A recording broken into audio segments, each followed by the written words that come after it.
اور ہم دیکھ بھی رہے ہیں یہ تنزیل الکتاب من اللہ العزیز الحکیم، کتاب کا نازل کرنا اللہ کی طرف سے ہے جو زبردست غالب اور حکمت والا ہے۔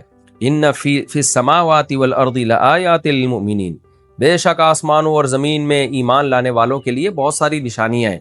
میں بار بار اس لفظ کو ایکسپلین کرتا ہوں کہ آیت علامت کو کہتے ہیں، یعنی علامت وہاں لگائی جاتی ہے جہاں اصل چیز نظر نہیں آ رہی ہوتی۔ اگر اللہ ہمیں نظر آ رہا ہوتا، موت کے بعد زندگی نظر آ رہی ہوتی، تو علامتوں کی ضرورت نہیں تھی۔ تو یہ علامتیں ہمیں بتاتی ہیں کہ اللہ ہے، اور وہ اکیلا ہے، وہ طاقتور ہے، اور وہ موت کے بعد ہمیں دوبارہ زندہ کرے گا، حساب و کتاب لے گا۔ اور سید الانبیاء محمد صلی اللہ علیہ وسلم اللہ کے سچے پیغمبر ہیں۔ یہ سب چیزوں کی علامات اس کائنات میں اللہ کہتے ہیں موجود ہیں۔ وفی خلقکم، اور کائنات میں غور کرنے کے بجائے اپنی جان میں غور کر لو، تمہاری پیدائش میں کس طرح سے تمہیں پانی سے پیدا کیا ہے۔ خلق کا معنی تخلیق، خود تمہاری تخلیق میں کس طرح پیدا ہوتے ہی ماں کی چھاتیوں میں دودھ پیدا ہو جاتا ہے، تمہاری تخلیق میں بھی۔ وما یبث من دابہ، اور جو اس نے اتنے جانور پھیلا دیے، ہر جانور قدرت کا ایک الگ نمونہ ہے۔ تبھی میں جانوروں کی ڈاکومنٹریز بہت شوق سے دیکھتا ہوں، میں تو بہت زیادہ اللہ کی قدرت کے اس میں ہمیں کرشمے نظر آتے ہیں، اور صاف پتہ چلتا ہے کہ یہ آٹومیٹیکلی نہیں ہو رہا، یہ سب سکھایا گیا جانوروں کو اللہ کی طرف سے۔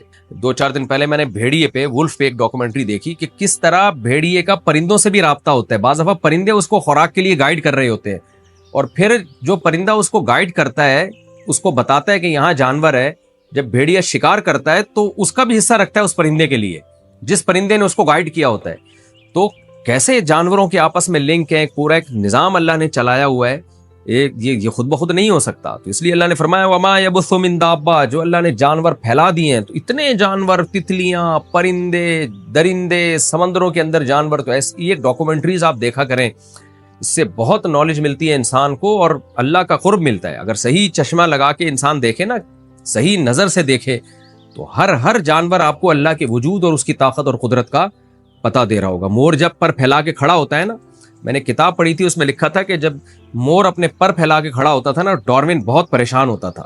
اب واللہ عالم کتاب لکھنے والے نے ڈاروین کے بارے میں یہ بات صحیح لکھی ہے غلط لکھی ہے واللہ عالم، باہر لوگ کتاب ایک بڑے سائنٹسٹ کی تھی، تو اس نے لکھا کہ ڈاروین پھر پریشان ہوتا تھا کہ یہ اس کے پروں میں اتنے خوبصورت رنگ، یہ آٹومیٹیکلی کیسے ایوالو ہو کے ایسے ہو گئے ہیں، اور پھر یہی پر پھیلا کے دکھا بھی رہا ہے دنیا کو۔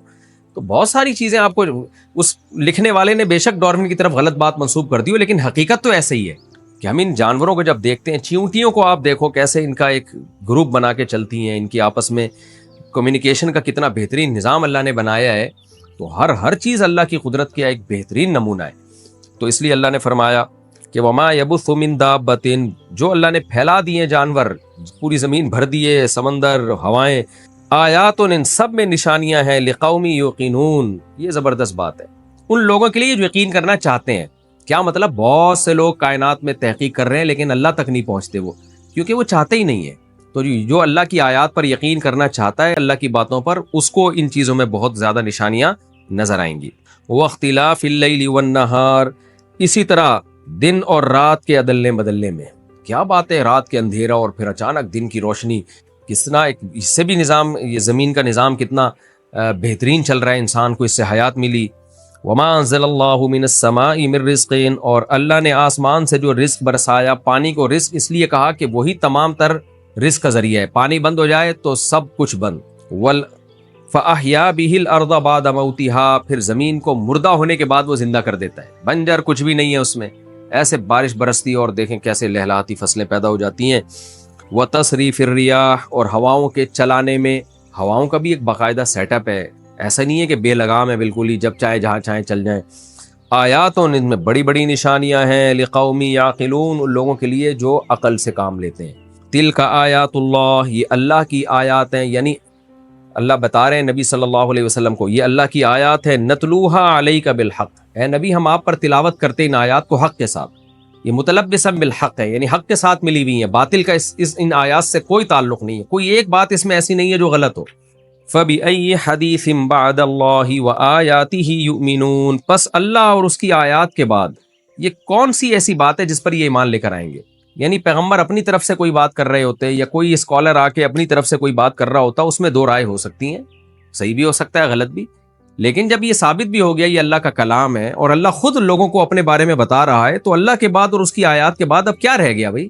اب کس دلیل کا مطالبہ کرتے ہو کہ ہم جب تک فلاں ہم سے کلام نہیں کرے گا ہم ایمان نہیں لے کر آئیں گے. تو جب اللہ نے کلام کر لیا اور اللہ نے خود تمہیں گائیڈ کر رہا ہے تو اس کے بعد کون سی ایسی بات ہے جس پر تم ایمان لے کر آؤ گے. وَيْلٌ لِكُلِّ أَفَّاكٍ أَثِيمٍ. اب اللہ ان لوگوں کا تذکرہ کر رہے ہیں جو ہٹ دھرم ہے. پہلے اللہ نے کن کا تذکرہ کیا؟ للمؤمنین جو ایمان لانا چاہتے ہیں، لقوم یوقنون جو یقین کرنا چاہتے ہیں، لقوم یعقلون جو عقل سے کام لیتے ہیں. میں بار بار کہتا ہوں نا، قرآن دو انتہاؤں کا ذکر کرتا ہے، یا تو بہت نیک لوگوں کا یا بہت برے لوگوں کا.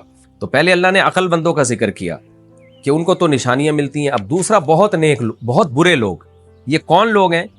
کہ جو اس زمین اور آسمان کی نشانیوں کو دیکھ رہے ہیں، اپنی پیدائش کا عمل انہوں نے دیکھا، کیسے اللہ پانی سے انسان کو بناتا ہے، کیسے ماں کی چھاتیوں میں دودھ پیدا کرتا ہے، اور پھر ان پر اللہ کی آیات بھی تلاوت کی جاتی ہے، لیکن ٹس سے مس نہیں ہوتے بلکہ جھوٹ بولتے ہیں، بڑے بڑے جھوٹ. وہ بڑے جھوٹ کیا ہیں؟ نبی کو جادوگر کہنا، نبی کو مجنون کہنا معاذ اللہ.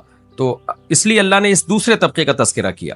وَيْلٌ لِكُلِّ أَفَّاكٍ نَسِيمٍ. تباہی ہے ہر اس شخص کے لیے جو بہت بڑا جھوٹا ہے، کیونکہ اسلام کا انکار کرنا یہ بہت بڑا جھوٹی ہے. اثیم بڑا گناہ گار ہے، کیونکہ اللہ کی آیات کا انکار کرنا یہ چھوٹا جرم نہیں ہے. دیکھیں یہی فرق ہے لبرل سیکولر لوگوں میں اور مذہبی لوگوں میں. سیکولر لوگ، لبرل لوگ کہتے ہیں کہ کسی کا دل دکھانا تو بہت بڑا گناہ ہے، قتل کرنا تو بہت بڑا جرم ہے، اسٹیٹ کے لاء کو توڑنا تو بہت بڑا جرم ہے. لیکن ان کی نظر میں اللہ کی کوئی ویلیو نہیں ہے. کہتے ہیں شراب پینا آپ کا نجی مسئلہ ہے، زنا کرنا آپ کا پرسنل مسئلہ ہے، خدا کا انکار کرنا آپ ٹھیک ہے، کچھ لوگ مانتے ہیں کچھ لوگ انکار کرتے ہیں.